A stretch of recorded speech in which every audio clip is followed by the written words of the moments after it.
Jangan lupa klik subscribe, like, dan lonceng notifikasi. Tertulis Yesus akan mati di salib, tidak ada. Iya, terus Tetapi ciri-cirinya ada. di mana ciri-cirinya? Mesias yang dijanjikan itu. Ya di mana ciri-cirinya? Enggak ada ya. Ya, Yesaya 95. Pak. Yesaya 95. Enggak ada. Itu Raya Hezkia, bukan Yesus kok. Udahlah, saya tamat bro belajar itu. Contoh, ya. Gimana? Contoh, misalkan Mesias itu dikhianati oleh seorang sahabatnya. Iya, di mana tertulis? 41 ayat 10. Oke. Bahkan sahabat karibku yang kupercayai, yang makan rotiku telah mengangkat tumitnya terhadap aku. Lu baca satu perikop. Ada di Lukas 22 pasal 44, 47, 48. Masih berbicara. Satu-satu dulu, Mazmur berapa? Mazmur 41 ayat 10. Ya. Itu buat Yesus gitu? Yakin? Ya ini kan nubuatan, Pak. Iya, artinya ciri-ciri Mazmur ini ada sama Yesus nantinya, gitu? Yakin? Iya, pengenangannya ada di Lukas. Coba Mazmur baca semua satu perikop, itu nggak ada hubungannya sama Yesus loh. Iya, nggak ada hubungannya sama Yesus. Mazmur ini nyanyian Daud. Iya, memang Daud kan, memang ini nyanyian Daud. Iya, kenapa? Apa hubungan? Hal yang menubuatkan. Itu namanya Anda cuma cocokologi, bro. Tidak cocok. Kalau boleh nganu dengan. Udah saya bahas kepada Kristen yang paling cerdas. Ini aku ini nggak ada hubungannya sama Yesus. Serius loh, bro. Udahlah. Iya, begini. Jadi pemikiran yang jenengan sampaikan itu sama dengan Yahudi, tapi pemikiran Kristen berbeda. Jadi tapi ada cocokologi. Nyanyian Mazmur nggak ada satupun merujuk kepada Yesus. Terus apa? Gak ada. Ya Mazmur ini kan Daud yang nyanyi. Iya, isi muatan nyanyiannya itu kan. Mana nama Yesus di sana? Mana ciri-ciri Yesus di sana? Mana coba Mazmur? Coba mana ciri? Di fitnah misalkan Mazmur 35. Jadi kalau ada nyanyian di fitnah larinya ke Yesus gitu. Padahal bukan Yesus yang dipitnah waktu itu gitu loh. Iya, sebentar Pak. Aduh, bro. Satu menit Oke, ya. Silakan. Ya. Jadi pada waktu kedatangan mula-mula Yesus, ya itu kan Injil belum ada nih. Matius, Markus, Lukas segala macam. Terus? Ya. Nah, imam-imam dan orang-orang Yahudi ada juga yang mengerti tentang kitab suci, termasuk Taurat dan kisah para nabi, catatan para nabi. Nah, kemudian muncullah Yesus mengaku bahwa dirinya Mesias. Ketemulah dengan 12 murid yang juga sebagian mengerti tentang kitab suci. Nah, mereka yang hidup sejaman dengan Yesus itu kan belum ada Matius, Markus, Lukas. Menganalisanya dari mana? Ya dari kitab Perjanjian Lama. Nah, sampai akhirnya dia selesai dan naik kepada Bapa, ditulislah kesaksian-kesaksian dari para murid ini. Barulah muncul Markus, Matius, Lukas. Begitu, Pak. Jadi pada waktu itu yang digunakan sebagai rujukan ya kitab Taurat itu, Taurat dan cerita para nabi, otomatis mereka lebih ngerti gitu, Pak. Nah, kita percaya karena Yesus mengatakan berbahagialah orang yang tidak melihat namun percaya gitu, Pak. Bro, apapun yang kamu bawa saya ini ya. Lu tahu nggak itu Mazmur 41 nomor 1 sampai 13? Apa ininya? Perikopnya. Apa perikopnya? Mazmur 41 nomor 1 sampai 13. Perikopnya apa, Bro? Oh, ini berarti masuk ke Mazmur ya. Nah. Iya, tadi ayat yang lu bawa loh untuk cocokologi ke Yesus nubuatan. Kakak nyambung, Bro. Coba lu buka. Itu doa penyembuhan, doa minta penyembuhan. Enggak ada hubungannya sama Yesus. Ya sudah begini. Lu salah, bro. Iya, oke. Sekarang begini, anggap saja. Nggak, akui dulu, nggak boleh. Ya sudah. Ini dong, nggak bisa memaksa seperti itu dong, Pak. Ya ini saya bacain dulu ya, Mazmur 41 sampai 13. Doa minta penyembuhan untuk pemimpin biduan. Mazmur Daud, berbahagia orang yang memperhatikan orang lemah. Tuhan akan meluputkan dia pada waktu celaka. Nggak ada hubungannya sama Yesus. Sampai di 41:10 ya. Tetapi engkau ya Tuhan, kasihanilah aku dan tegakkanlah aku, maka aku hendak mengadakan pembalasan terhadap mereka. Kagak ada hubungannya sama Yesus. Ya, Kalau misalkan jenengan berpikir tidak ada hubungannya, ya tidak apa-apa. Bukan saya berpikir. Oh, yang tertulis apa kalau bukan? Yang tertulis itu loh doa penyembuhan kok. Coba sekarang kita masuk ke Mazmur 3:15. Pindah lagi ke Mazmur 35 berapa? Iya. Jadi begini, Pak. Di ayat-ayat yang di Mazmur ada nubuat-nubuat tentang Mesias. Itu orang Yahudi ngerti. Yang mana? Nubuat tentang Mesias? Ya itu tadi yang saya sebutkan contohnya. Ini doa, bro, doa nyanyian itu enggak ada nubuatan. Sekarang masuk Yesaya. Kalau Yesaya 95, Yesaya 95. Yesaya 5:37. Oke, saya 5:37. Ya 5:37. Yesaya pasal 53 ayat 7. Ya. Dia dianiaya tetapi dia membiarkan diri ditindas dan tidak membuka mulutnya seperti anak domba yang dibawa ke pembantaian. Seperti induk domba yang keluh di depan orang-orang menggunting bulunya, ia tidak membuka mulutnya. Penggenapannya di mana? Di Markus 15. Ini salah lagi. Oke, sebentar dulu, satu-satu. Ya. Tadi ulang, dia tidak membuka mulutnya gitu ya? Iya. Lo tahu nggak Yesus?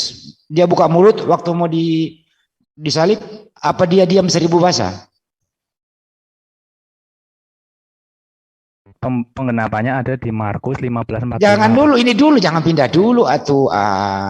Yesus, dengerin dulu ini satu. Mana? Kalau tidak dari mana? Kan Anda mengatakan, Anda mengatakan Yesaya 53 ayat 7 ini nubuatan kepada Yesus. Betul, tapi menurut pandangan Kristen. Iya, saya bacain dulu. Dia dianiaya, tetapi dia membiarkan diri ditindas dan tidak membuka mulutnya. Waktu Yesus mau ditindas, Yesus buka mulut apa diam? Dia tidak buka mulut. Berbicara, bro. Dibaca di Markus 5:45 dong, Pak. Yesus itu, bro, Yesus waktu dari bawah ke Bukit Golgota, dia itu berdialog, buka mulut dia. Markus 15:45. Pilatus bertanya pula kepadanya, katanya, tidakkah engkau memberi jawab? Terus lihatlah betapa banyaknya tuduhan mereka terhadap engkau, Yesus. Tetapi Yesus sama sekali tidak menjawab lagi sehingga Pilatus merasa heran. Itu Pak penggenapannya. Sekarang Yesaya lagi. Dengerin dulu, tolong dulu satu-satu dong. Ya boleh. 7 perkataan Yesus di atas kayu salib. 1. Lukas 23:34. Ya Bapa, ampunilah mereka karena mereka tidak tahu apa yang mereka lakukan. Ya. Lukas 2:23. Itu artinya buka mulut toh? Loh, ini dibaca dong Pak ayatnya. Itu buka mulut dia ngomong. Anak domba yang dibawa ke pembantaian, Pak. Berarti ya terus yang mana yang Anda percaya? Ini buka mulut ngomong dia, bro. Lukas 23:43 nih, saya bacain dulu buka mulutnya nih. Sesungguhnya hari ini juga kamu akan bersama aku di dalam Firdaus. Yesus ngomong buka mulut. Yohanes 19. Ya katanya baca lagi tadi yang lu bawa. Yesaya 5:37. Dengerin dulu. Dia dianiaya, tetapi dia membiarkan diri ditindas dan tidak membuka mulut. Artinya adalah waktu Yesus disalib, dianiaya, tidak buka mulut. Ternyata dia buka mulut selama 7 kali. 8 kali. Dengerin dulu. Dengerin dulu, membuka mulut dulu, jangan pindah dulu. Membuka mulut. Ya, oke. Apakah waktu Yesus berkata, Eli, Eli, lama sabaktani, dia buka mulut atau dia buka pintu? Buka mulut. Ya udah, berarti bukan. Berarti bukan nubuatannya dia saya, bro. Ini saya udah bahas sama pendeta yang sekali juga KO dalam 5 menit. Udahlah pakai. Iya. Bukan gini. Kalau jenengan sampai bilang KO berarti jenengan memaksakan apa yang jenengan pahami kepada kita. Ini membuka mulut, bro. Coba lu baca. Ini membuka mulut, tapi ternyata Yesus buka mulut. Gini, penggenapan yang kita percaya itu ada di Markus 15:45. Berarti yang lain salah. Bukan salah, kita ini buka mulut. Saya baca lagi buka mulutnya. Yohanes 19, 26, 27. Ibu, inilah anakmu, inilah ibumu. Matius 27, 46. Markus Iya, 15, betul. 34. Allahku, mengapa engkau meninggalkan aku? Buka mulut. Betul. Itu Yohanes, beda dengerin nubuat dulu. lagi itu, Pak. Dengerin dulu. Yohanes 19, 28. Aku haus. Yohanes 19, 30. Sudah selesai. Lukas 23, 46. Ya Bapak, ke dalam tanganmu kuserahkan nyawaku. Biasanya Iya. ketujuh berkata, ini buka mulut. Iya. Ya, jadi artinya apa? Anda yang ambil tadi Yesaya 5:37 itu bukan nubuatan untuk Yesus, karena Yesus Ya, buka sudah. mulut. Clear ya? Ya, sudah, saya ngikut saja. Nggak bisa ngikut saya begitu, Ya, bro. Gimana Yesus, dengan tadi sudah memaksa saya harus mengikuti? saya nggak Anda maksa sudah kamu. menjawab. Saya nggak maksa, bro. Tapi Bible yang memaksa kamu. Kan saya Bukan sudah saya. menjawab, tetapi Saya dengerin dulu ya. kembali Saya menerangkan lagi. Saya berbicara, Ya, bro, sudah, sesuai saya yang mengikuti. Ya, saya berbicara sesuai yang tertulis di Bible, tanpa saya karang, tidak ditambah, tidak dikurang. ya sudah. Sekarang coba yang lain, misalkan tangan dan kaki yang ditikam, misalnya di Yesaya 53 ayat 5.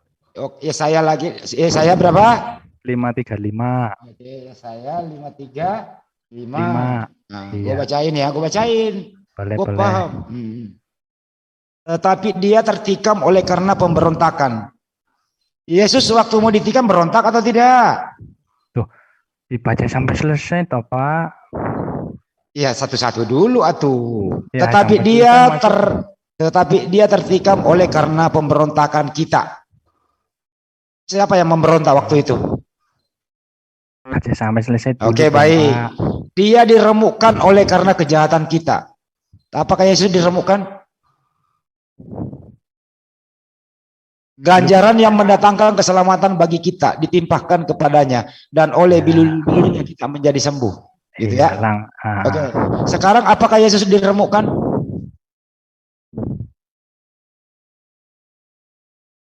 Yesus Ayo tidak loh. diremukkan. Ini kak ada kata diremukkan. Salah lagi. Bukan. Penggenapannya ada di Yohanes 27. Pindah Pak. lagi Yohanes, apa lagi? Astaga, udahlah, Iya Pak. dong. Ya. Bukan begitu. Jadi kita kan memang Nah, gimana sih, punya- bro? Setiap kau bawa sekarang dia. Sekarang saya yang bertanya. Kan tadi Aduh. jenengan sudah. Aku mau sebentar, Bu. Aku bertanya. mau ke toilet dulu. Dokter Usia malah aja dulu. Dokter, aku mau ke toilet sebentar.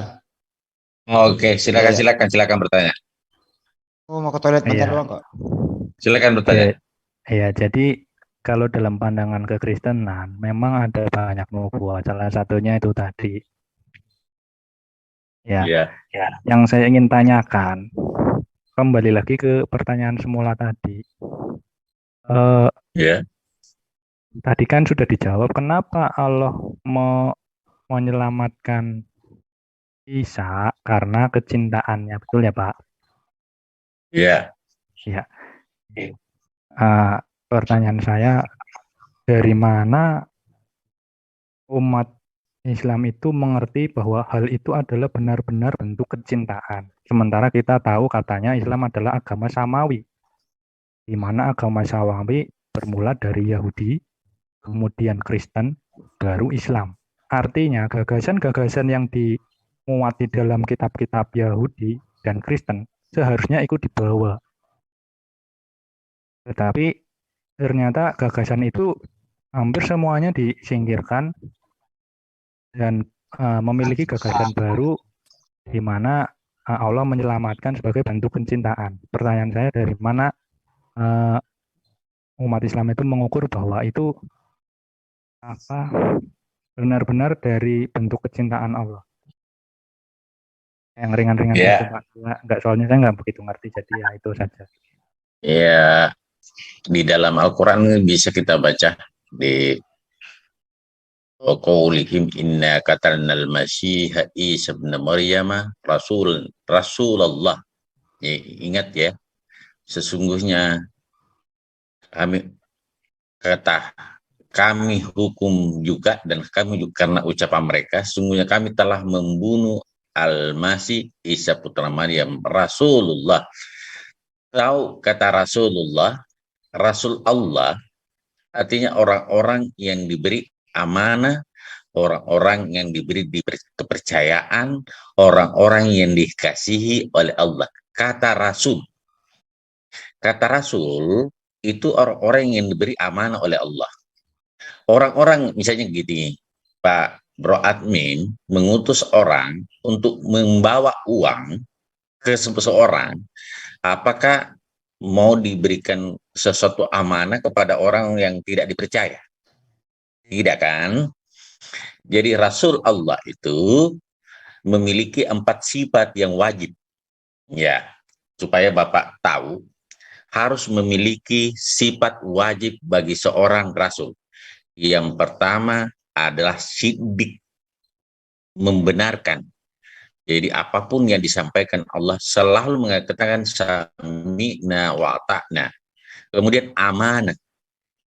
Jadi memegang teguh apa yang diberikan oleh Allah kepadanya. Watana, cerdas. Kemudian tablik, betul-betul menyampaikan kepada umatnya. Jadi sifat itulah yang dimiliki oleh seorang Rasul, sehingga Allah memilih manusia-manusia yang terpilih itu menjadi Rasul Allah. Dengan demikian, orang itu kalau di kategori Rasul Allah, pasti dikasihi oleh Allah. Karena sudah 4 kriteria itu yang ada pada diri yang bersangkutan. Sehingga di ayat ini mengatakan, padahal mereka tidak membunuhnya dan tidak pula menjalibnya. Coba baca 157. Tapi yang mereka bunuh adalah orang-orang yang diserupakan dengan Isa. Ya, oke? Sesungguhnya mereka yang berselisih pendapat tentang pembunuhan Isa selalu dalam keraguan-raguan tentang yang dibunuh itu. Jadi sesungguhnya mereka yang berselisih pendapat tentang pembunuhan Isa selalu dalam keraguan-raguan tentang yang dibunuh itu. Kenapa? Karena waktu penyaliban terjadi itu, waktu dihitung itu, sesungguhnya ada 12. Tetapi kenapa waktu itu cuma 11 dalam kisah, dalam hadis Rasulullah diterangkan seperti itu, sehingga orang-orang yang membunuhnya itu sesungguhnya saling berselisih pendapat tentang pembunuhan Isa itu. Dia bingung kenapa bisa begini, kenapa tinggal 11 gitu. Sorry Pak, Mereka benar-benar tidak tahu siapa nasi. Ya. Yang ayat 15-nya Ya. boleh dibaca juga Pak. Yang 55-nya. Yang ini kan satu yang sebelumnya tadi. Ini kan berapa tadi? 157. 157, yang 155 Pak. Ya. Maka kami hukum mereka karena mereka melanggar perjanjian itu, karena kekafiran mereka terhadap keterangan Allah, dan karena mereka telah membunuh nabi-nabi tanpa hak, alasan yang benar. Dan mereka mengatakan hati kami tertutup, sebenarnya Allah telah mengunci hati mereka karena kekafiran, karena itu hanya sebagian kecil dari mereka yang beriman. Jadi ini tidak berkaitan dengan Isa. Jadi ada memang sebelum Isa ada nabi orang-orang Israel itu. Jadi ini tidak berkaitan dengan Isa, saudaraku. Oh iya. Jadi nabi-nabi yang dibunuh sebelum Nabi Isa itu memang kaum Israel ada yang membunuh nabi, gitu. Jadi bedakan dulu ya, nabi dan rasul beda, saudaraku. Nabi itu hanya diberi satu wahyu atau firman atau ketetapan, tetapi tidak diwajibkan untuk menyampaikan kepada kaumnya. Sedangkan Nabi Isa itu di samping sebagai nabi juga rasul, maka harus dijaga. Kenapa? Karena harus menyampaikan kepada umatnya, saudaraku. Membawa risalah. Membawa risalah. Yang termasuk nabi dan rasul itu Daud, Musa, Isa, dan Rasulullah Muhammad SAW, termasuk Ibrahim diberi suhuf. 5 itu yang diberi kitab. Seperti itu, Bro Admin. Silakan.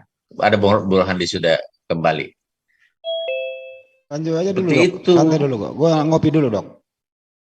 Oke, Bro Admin. Jadi demikianlah. Jadi kata Rasulullah itu bukan orang-orang kaleng-kaleng. Jadi orang-orang terpilih itu saudaraku yang dianggap sebagai rasul dalam pandangan konteks Islam dan pandangan kita pasti orang mulia dan orang suci dan orang yang dilindungi oleh Allah gitu. Kenapa? Tugasnya sangat mulia untuk menyampaikan firman atau menyampaikan wahyu dari Allah. Nabi Ibrahim alaihissalam dibakar oleh api. Wa qulna ya narukuni barda wa salaman ala Ibrahim. Maka wahai api, dinginlah dan selamatkan Ibrahim. Ternyata alhamdulillah Ibrahim selamat walaupun dibakar. Ya kan? Nabi Musa bagaimana dikejar oleh kaum Fir'aun dengan bala tentaranya.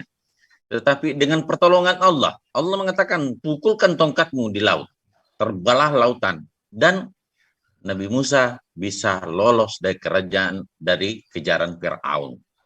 Nabi Isa alaihi salam disalib, mau dibunuh, tetapi Allah menyerupakan karena seluruh murid-murid waktu itu yang bersama dengan Isa sama semua mukanya. Dan Isa berkata, siapa saudara-saudaraku yang akan masuk surga? Nah, ini ada persepsi lain. Siapa di antara saudara-saudaraku yang akan masuk surga? Silakan maju. Maka ada satu orang yang maju. Ini persepsi lain dalam pandangan dari salah satu hadis yang saya baca. Maka majulah seseorang itu. Bingung para pembunuh. Kenapa wajah semua orang ini sama semua? Semua yang murid Yesus itu, murid Isa alaihissalam, sama semua mukanya seperti Isa. Bingung dia. Di situ ayat itu, maka terjadi silang pendapat antara orang yang membunuh. Apakah yang kita bunuh ini Isa atau bukan? Begitu saudaraku. Jadi betul. Kalau Rasul Allah itu pasti dipelihara oleh Allah. Terakhir Rasulnya adalah Nabiullah Muhammad SAW. Bagaimana Rasulullah hijrah dari Mekah ke Madinah, bagaimana perlakuannya dengan Soraka yang notabene selalu seorang panglima perang dari Quraisy memburu Rasulullah. Pada saat pedangnya mau ditebas kepada Rasulullah, langsung kaki kudanya masuk sampai lutut dan tangannya berhenti. Iya. Tidak mampu mengayunkan pedang. Pertanyaan terakhir, bagaimana Pak? Rasulullah sikap? Ya. Bagaimana Rasulullah waktu itu langsung dia pergi angkat orang itu dengan kudanya. Setelah itu dia tebas lagi Rasulullah. Tahan lagi dia punya pedang. Diangkat lagi sampai 3 kalinya baru dia tobat. Begitu. Kau kira Rasulullah dalam perjalanannya semulus itu saudaraku, dalam mendakwakan agama itu, agama samawi, mulai dari Adam sampai Nabi Muhammad SAW, tidak ada nabi yang tidak menderita. Kenapa? Orang-orang yang paling menderita adalah para utusan Allah itu. Kenapa? Karena ada amanah yang harus dijalankan. Sementara orang-orang yang dihadapi ada orang-orang yang tidak beragama. Begitu saudaraku. Nah, kenapa Isa diturunkan? Kenapa Isa diturunkan setelah Musa? Karena begitu jauh jaraknya antara Musa yang membawa risalah dengan Isa alaihissalam. Ajaran Musa sudah banyak dibengkokkan oleh kaum Israel, kaum Yahudi. Maka diturunkanlah Nabi Isa alaihissalam untuk meluruskan ajaran-ajaran yang dibawa Musa.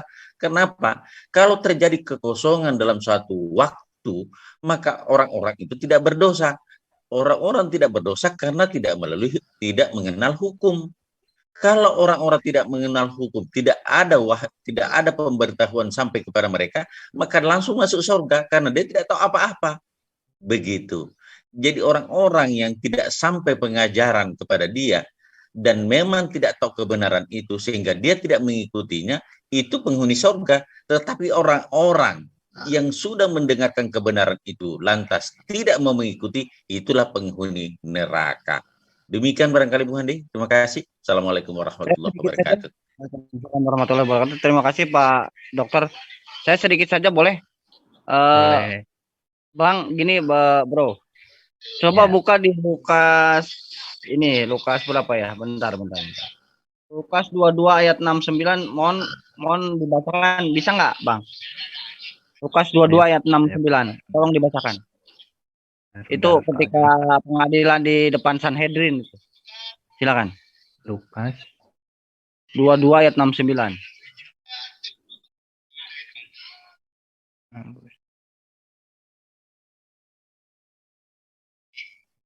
Sudah? Ya. Silakan bacakan, Bang. Mulai sekarang anak manusia sudah duduk di sebelah kanan Allah yang Maha Kuasa. Nah, itu pernyataan siapa itu, Bang? Ini katanya, jikalau engkau adalah Mesias, katakanlah kepada kami. Jawab Yesus, sekalipun aku mengatakannya kepada kamu, kamu tidak percaya. Dan sekalipun aku bertanya sesuatu kepadamu, namun kamu tidak akan menjawab. Mulai sekarang anak manusia sudah di sebelah kanan Allah yang Maha Kuasa. Itu perkataan siapa, Bang? Itu perkataan siapa? Yesus. Perkataan Yesus. Berarti Iya. di situ Yesus berbohong. Berbohongnya gimana, Mas? Berarti Yesus itu berbohong ya? Anak manusia sudah duduk di sebelah kanan Allah Bapa. Padahal dibangkitkan pun belum, karena disalib pun belum, ya kan? Lalu yang lagi ngomong itu siapa? Ngerti nggak, Bang? Ini perkataan Yesus. Iya, Nah, itu istilah duduk di sebelah kanan ini ya, jadi duduk di sebelah kanan ini merujuk sama Roh Allah di dalam Yesus ya. Roh Allah di dalam, gimana maksudnya, nggak ngerti saya. Nah, itu kan diindikasikan, Roh Bapa. diindikasikan bahwa dia yang diserupakan, umpama oke lah kita berasumsi di situ yang duduk di sebelah yang di depan Sanhedrin yang sedang diadili, ya.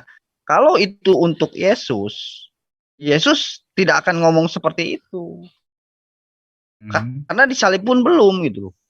Jadi yang duduk di sebelah kanan siapa? Kan dia di depanan gitu loh. Sanhedrin. Pengadilan Sanhedrin itu maksudnya. Gimana, Bang? Silakan. Iya. Ya, di Mahkamah Agama, itu Mahkamah Agama Sanhedrin itu. Iya, ya menurut kesaksian Lukas, Yesus mengatakan seperti itu. Kalau dari pandangan kita, jadi duduk itu bukan berarti ini ya, bukan duduk bersebelahan, bukan maksudnya. Iya, yang duduk di sebelah kanan Allah Bapa siapa? Ada di dalamnya. Nah, coba dilanjutkan. Kata mereka semua, kalau anak manusia sudah engkau ini anak Allah, jawab Yesus. Iya, jawab Yesus, kamu sendiri mengatakan bahwa akulah anak Allah. Enggak, sebentar gini. Di Lukas 22 ayat 69, saya bacakan nih. Ya, biar ngerti konteksnya ya. Mulai sekarang anak manusia sudah duduk di sebelah kanan Allah yang Maha Kuasa. Mulai sekarang. Berarti pada saat itu kondisional kan? Nah, sedangkan yang ngomong sendiri itu depan-depanan sama orang lain, bukan sebelah kanan Allah yang ada di sorga. Lalu yang menurut Yesus yang duduk di sebelah kanan Allah itu siapa kalau bukan Yesus? Nah, yang ngomong ini siapa? Berarti Yesusnya ada dua di situ, gitu gimana? Saya dengan ayat ini gitu. Itu ucapan Yesus seperti itu, Pak. Pada waktu dianiaya di keluar, dia jawabannya seperti itu. Iya, jawabannya seperti itu. Itu kan yang dianiaya kan, yang duduk sebelah kanan siapa? Itu kan kondisional. Mulai sekarang anak manusia sudah duduk di sebelah kanan Allah kan. Nah, yang itu yang ngomong itu kan di depan pengadilan kan, menurut Bapak itu kan merah nih. Berarti Yesus yang ngomong. Ya, yang di sebelah kanan siapa? Sedangkan dia dibangkitkan pun belum.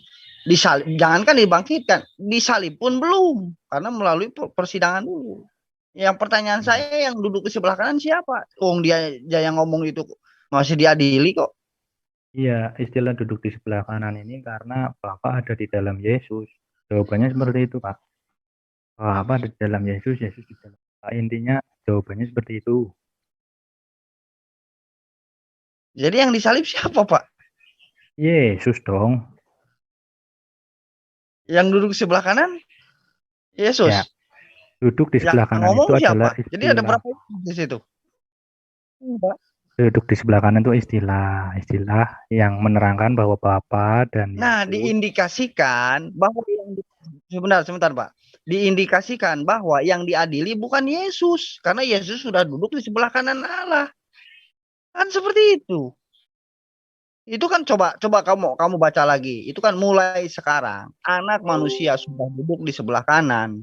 Kalau dia mengindikasikan dia sendiri, berarti dia ketika itu sedang berdusta.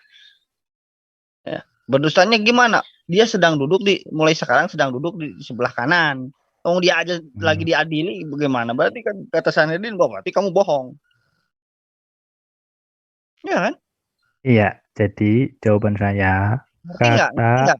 Kalau saya berbicara, mohon maaf ya.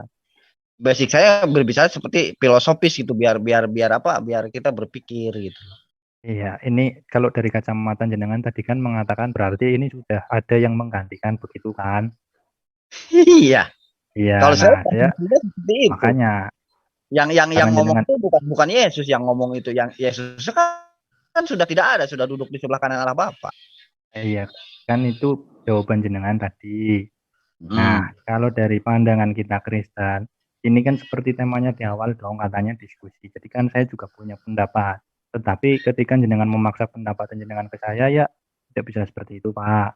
Ya, dalam pandangan Kristen. Pak, nggak mau maksa. Oke, sekarang gini deh. Kita analogikan nih. Ini kita nih. Ade sekarang lagi berbicara di Zoom. Betul kan?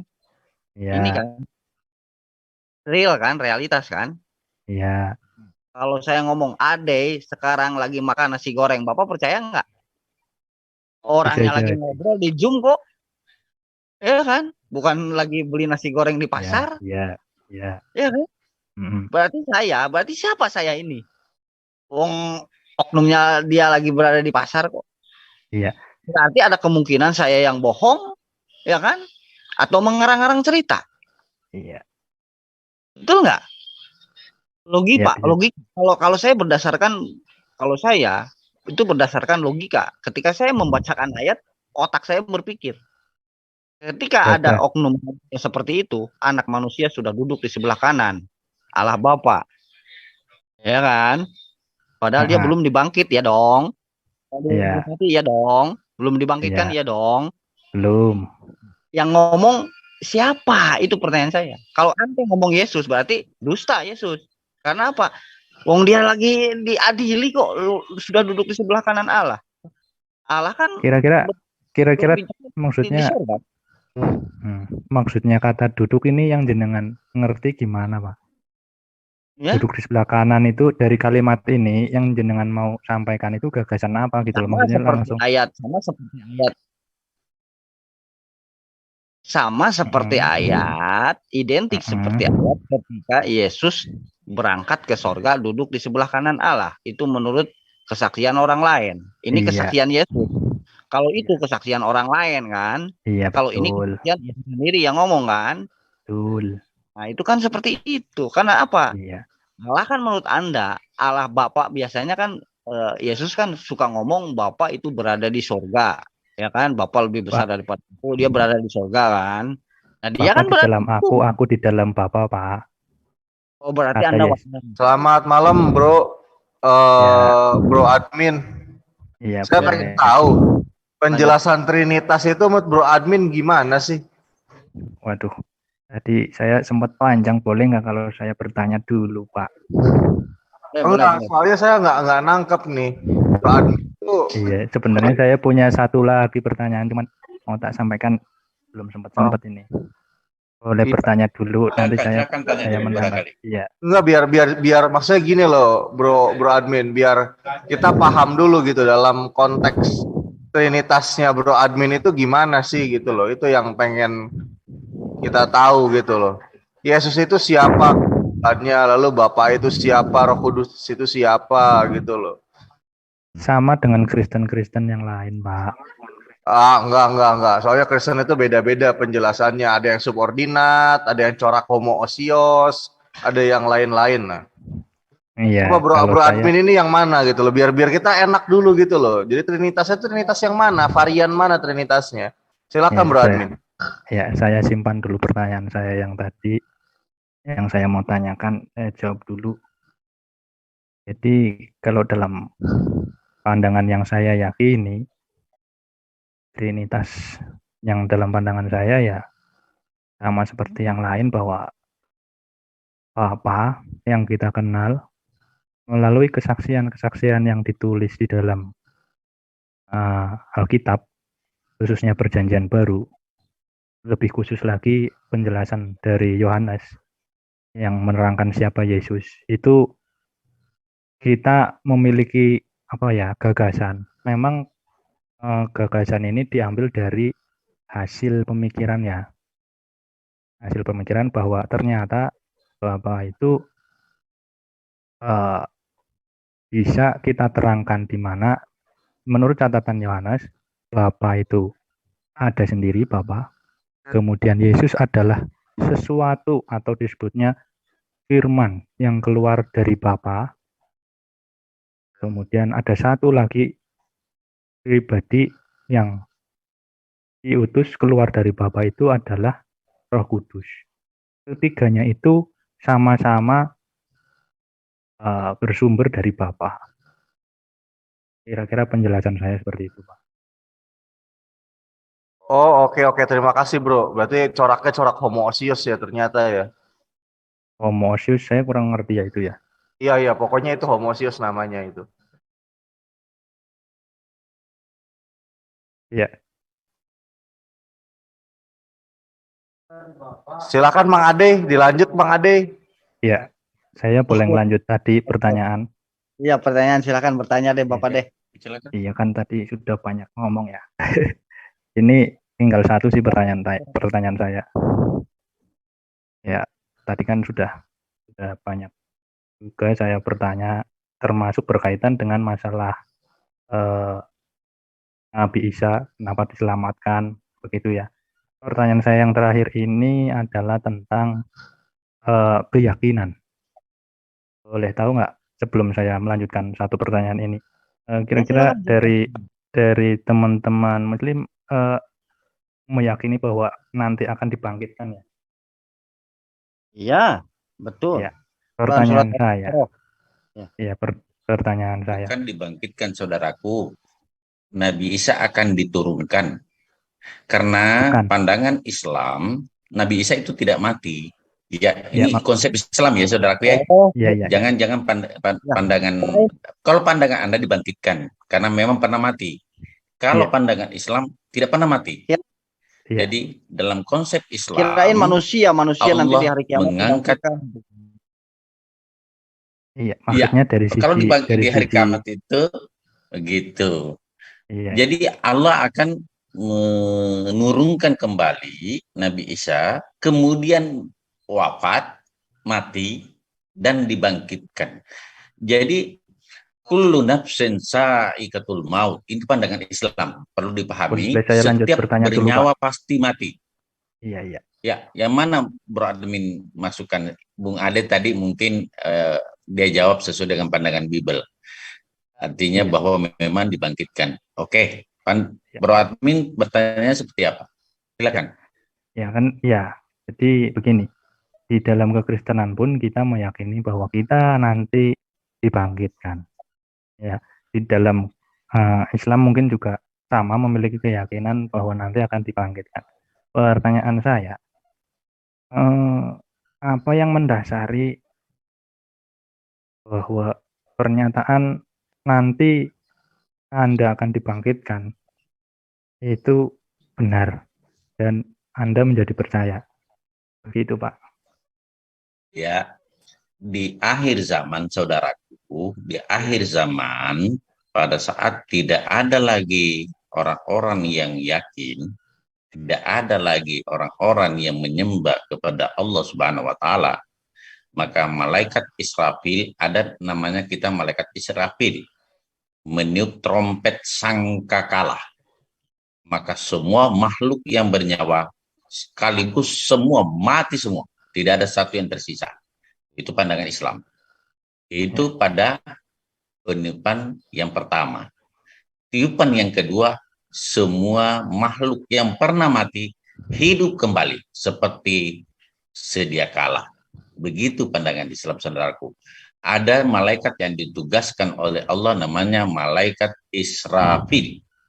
Itu tugasnya untuk meniup sangkakala. Makanya dalam Islam ada 10 malaikat yang wajib hukumnya diketahui. Gitu. Salah satu malaikat Allah yang wajib hukumnya diketahui adalah malaikat Israfil, yaitu yang meniup, tugasnya untuk meniup sangkakala. Satu kali tiupan, seluruh makhluk yang ada di muka bumi, termasuk di dalam tanah, cacing, virus, dan apapun bentuknya, semua akan mati. Gitu, saudaraku.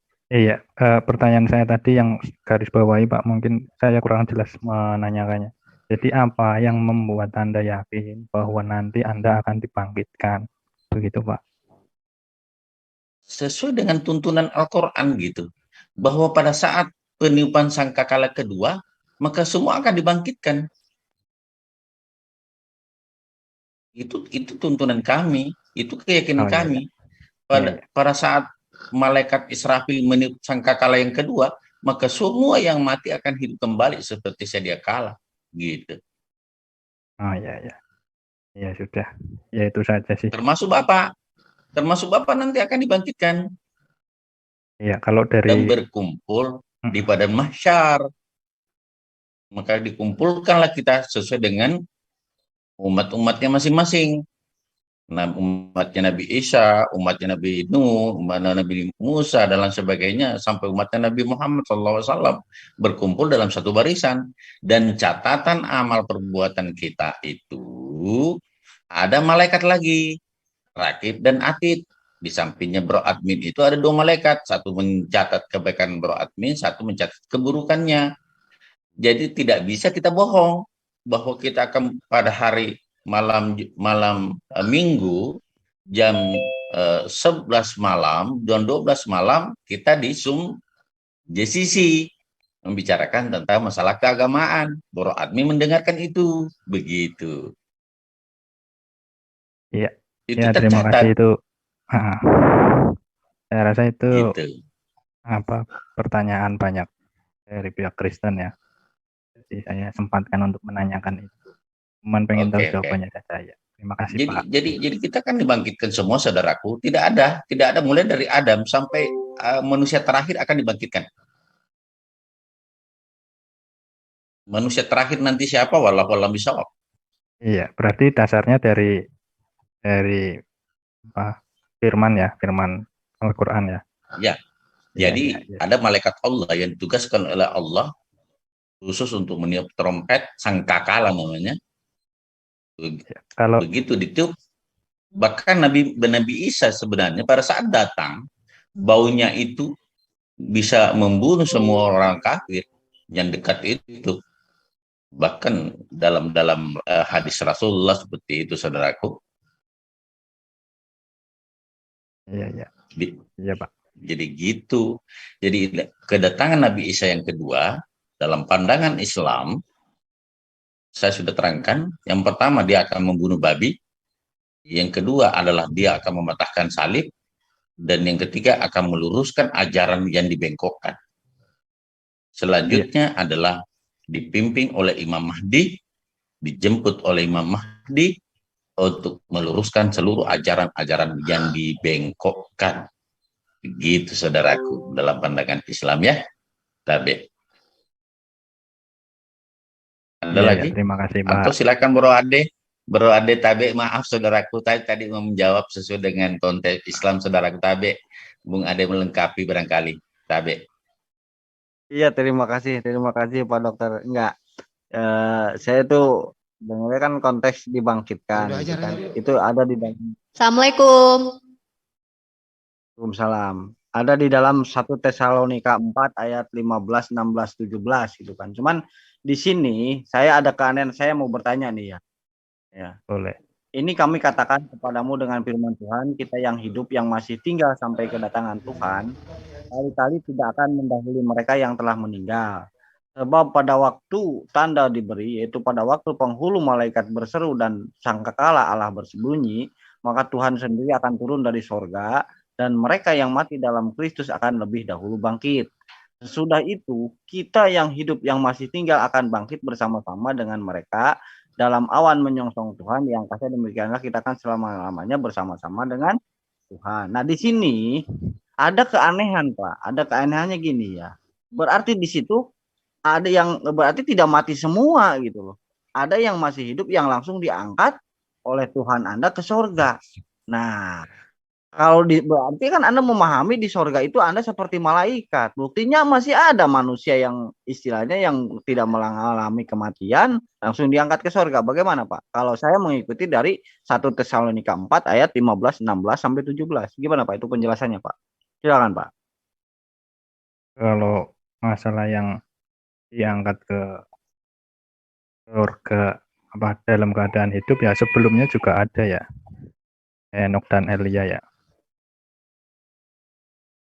Iya, berarti di sana kita berarti hidup seperti manusia biasa. Kita bisa makan, kita bisa apapun. Itu kan yang namanya kodratnya manusia. Ketika manusia di bumi diangkat ke sorga ya. Konteksnya kalau hal seperti itu berarti bisa melakukan hal-hal seperti di dunia sekarang. Berarti sama dengan di sorga. Begitu kan? Gimana Pak? Kalau pandangan dari kita sih, misalkan tadi soal manusia diangkat ya. Memang sebenarnya tidak ada penjelasan langsungnya mengenai kita terus di sana apa yang tadi dengan jelaskan katanya makan dan lain sebagainya. Malah jawabannya di sana kita menjadi sama seperti malaikat. Saya nggak tahu malaikat makan apa enggak, di situ nggak ditulis. Cuman Pak, ini gini nih Pak. Ini kan coba Bapak renungkan, baca 1 Tesalonika 4 ayat 15 sampai 17. Di situ ada ya bukan ya di situ jelas ada bahwa tidak semua orang yang meninggal yang bangkit ya. Bahkan yang belum meninggal nih, yang masih hidup itu kan diangkat langsung ke sana ke sorga. Nah, otomatis kan memakai jasad manusia ini sekarang ini. Tidak mengalami kematian lagi langsung diangkat yang nanti pada hari kiamat nanti gitu kan. Nah, berarti di sana kodratnya bukan sebagai malaikat, sebagai manusia. Berarti karena apa? Dia kan tidak mengalami kematian kan. Iya kan? Berarti sama gitu. Di sorga itu kan ya ada apa ya? Mungkin hal seperti itu ya, makan ya duniawi sekarang gitu loh. Atau bagaimana? Kalau seperti malaikat, nah ini kan dengan kalau Anda berpandangan bahwa itu nanti seperti malaikat kontradiktif nih. Bagaimana penjelasannya kontradiktif Anda ini? Gimana silakan? Iya. Kalau yang saya tahu, saya hanya tahu bahwa Yesus mengadili orang hidup dan mati ya. Sampai dengan ke peristiwa itu, kemudian ada yang hidup ya. Terus terang saya tidak bisa jawab Pak. Nanti itu PR buat saya ya. Saya tak cerita dulu apa sih sebenarnya maksud dari tadi. Gak apa-apa ya. Soalnya tadi sempat banyak juga ngobrolnya. Jadi yang ini saya nggak bisa jawab ya. Ini sangat ayat 15 sampai 17 itu tanyakan ke pendeta Bapak ya. Itu ya. Nanti saya simpan ya biar agak slow sedikit. Dari tadi ngomongnya banyak soalnya. Makasih Bu Ade. Dikasih PR Bro Admin. Tolong nanti pada masuk berikutnya tolong itu dijawab. Itu PR nilainya 10 Pak kalau di store dengan baik. Iya. Bercanda Bro Admin, bercanda. Iya. Supaya tidak tegang. Gitu Bro Admin. Jadi gini. Bisa enggak sedikit dibahas ini sedikit Bro Admin? Mohon petunjuk. Ini ada sedikit barangkali Bro Admin bisa memberikan penjelasan. Ini kontradiksi yang terjadi dalam peristiwa salib. Di Injil Matius 27:37 melaporkan bahwa di atas salib Yesus terpampang tulisan inilah Yesus Raja orang Yahudi. Iya. Oke. Di 15:26 melaporkan tulisan berbunyi Raja orang Yahudi. Lukas 23:38 tulisan Yesus adalah inilah Raja orang Yahudi. Berbeda dengan Yohanes 19 nomor 19. Yesus orang Nazaret, raja orang Yahudi. Itu pertama. Ya. Jadi ada ayat yang bertentangan. Yang kedua, menurut Matius 27:44 dan Markus 15:32, ada dua orang yang mencaci maki Yesus di atas kayu salib. Lukas 3 nomor 39 melakukan bahwa yang mencaci Yesus hanya satu orang saja. Kontradiksi 3 ayat. Yang ketiga, Matius 27:33-34 melakukan bahwa Yesus mengecapnya ya tentang anggur bercampur empedu. Ya, racun. Pada Matius 27:34 Yesus mengecapnya. Markus 15:23 bahwa di atas tiang salib Yesus menolak anggur. Mana yang benar? Terus, apakah terikan waktu disalib? Menurut Matius 27:46-52, Markus 15:34-38, sebelum mati Yesus berteriak, Eli, Eli, lama sabachthani. Sedangkan Lukas 23:45-46 mengatakan bahwa teriakan Yesus adalah, ya Bapa, ke dalam tanganmu kuserahkan nyawaku. Ini pertentangan yang keberapa? Selanjutnya, siapakah yang menurunkan tubuh Yesus dari tiang salib? Matius 27:56-60, Markus 15:45-46, Lukas 25:3 melakukan bahwa yang menurunkan mayat Yesus dari tiang salib adalah Yusuf Arimatea sendiri. Tetapi Yohanes 19:3-82 membantah dan melaporkan bahwa yang menurunkan adalah Yusuf Arimatea dan Nikodemus. Nah, ini dua orang. Yang pertama satu orang, yang kedua ini dua versi. Selanjutnya, itu terakhir. Itu terakhir. Jadi ada 1, 2, 3, 4, 5, ya ada 5 kontradiksi yang melibatkan lebih dari 10 ayat yang saling kontradiksi dalam peristiwa penyaliban Yesus, saudaraku. Ini yang mana benar sesungguhnya kalau kita mau merujuk ke kitab suci. Kitab suci itu tidak boleh ada pertentangan di dalamnya. Satu ayat bertentangan itu bukan kitab suci. Demikian. Ya. Mohon penjelasan. Ya, jadi gini Pak.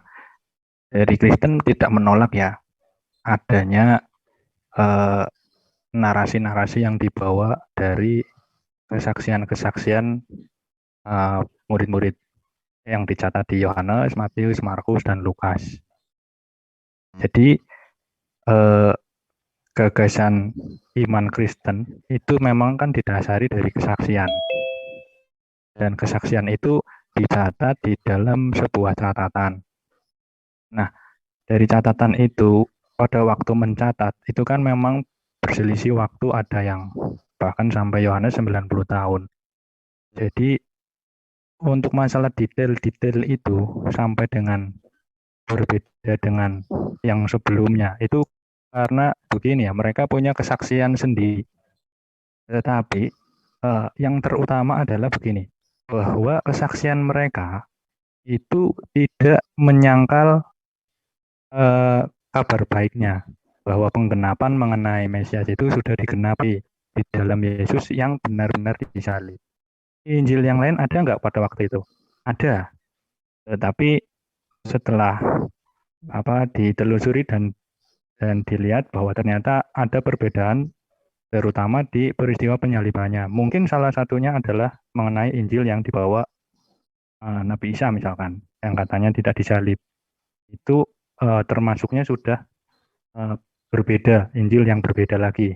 Nah, dari pandangan Kristen, karena kita sudah di kanon, jadi kita sudah tutup ya, sudah final bahwa iman kita Yesus itu disalib. Ketika ada Injil-Injil yang lain, bahkan misalkan memuliakan Yesus, tetapi pada inti peristiwanya berbeda, itu tetap kita tidak memasukkan sebagai benar-benar menggenapi misalkan atau melengkapi dari Injil yang sudah ada, begitu Pak. Jadi kalau dari kacamata kita, memang perbedaan-perbedaan itu ada karena apa? Karena itu dari kesaksian ya, bukan dari misalkan rumus matematika yang paten begitu, enggak. Karena dari kesaksian bisa jadi memang waktu itu yang dalam pemikiran atau ingatannya si Yohanes seperti itu. Tetapi intinya adalah peristiwanya tidak berubah karena dasar iman Kristen adalah dari peristiwa itu, di mana kita diminta untuk menjadi sama dengan Yesus, memiliki kasih yang lebih besar daripada kasih yang biasa, di mana tuntutannya kita harus lebih tinggi lagi, bahkan mengasihi musuh. Dari situ sih sebenarnya, Pak. Kalau gagasan itu saya tidak menolak, bahwa memang ada sedikit mungkin selisih perbedaan, saya tidak menolak itu. Jadi dalam pandangan kami seperti itu. Khususnya saya pribadi memang benar ada seperti itu.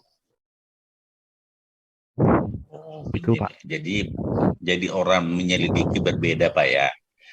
Oke. Saya Ya, bisa jadi paham karena itu.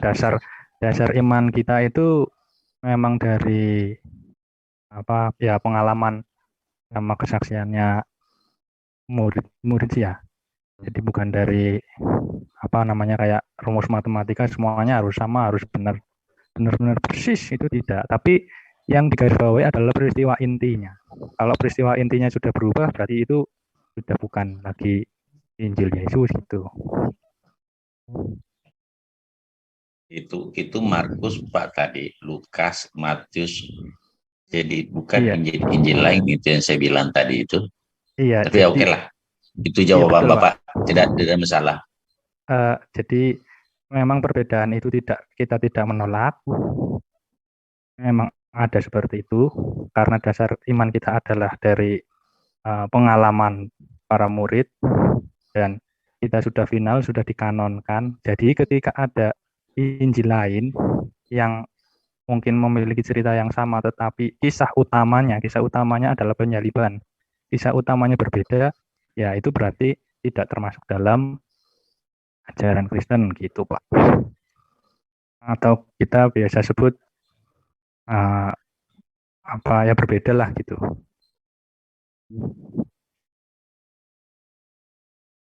Begitu, Pak.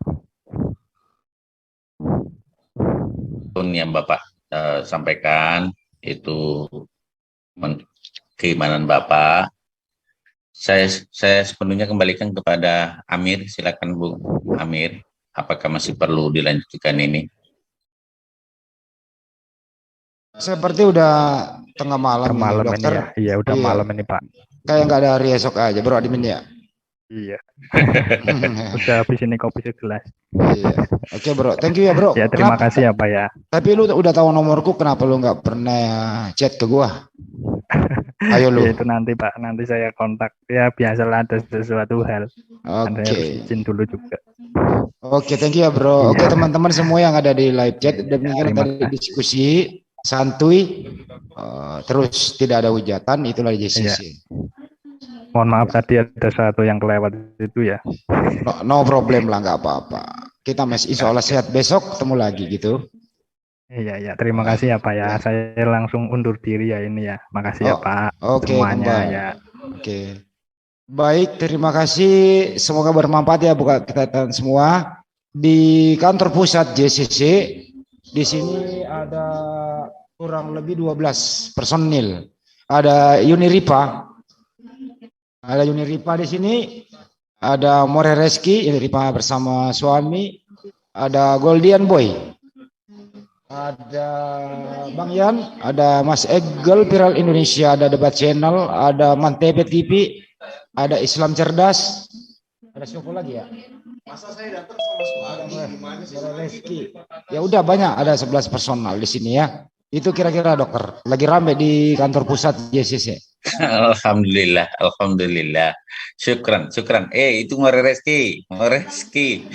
Halo. Sehat saudaraku. Oke, kalau gitu saya berikan dulu kepada Dokter Usema untuk ditutup sekalian doa kifaratul majelisnya. Kemudian kita ngobrol santuy. Silakan. Iya, demikian tadi perbincangan santun kita dengan saudara kita dari Kristenan, saudara Bro Admin. Semoga ada bermanfaatnya. Yang pasti jika ada kebenaran datangnya dari Allah Subhanahu wa taala, jika ada kata-kata yang salah murni karena kehilapan kami sebagai manusia biasa. Dan saya mohon maaf jika ada hal-hal kata-kata yang kurang berkenan, dan ditutup dengan subhan rabbika apa Bung Handi?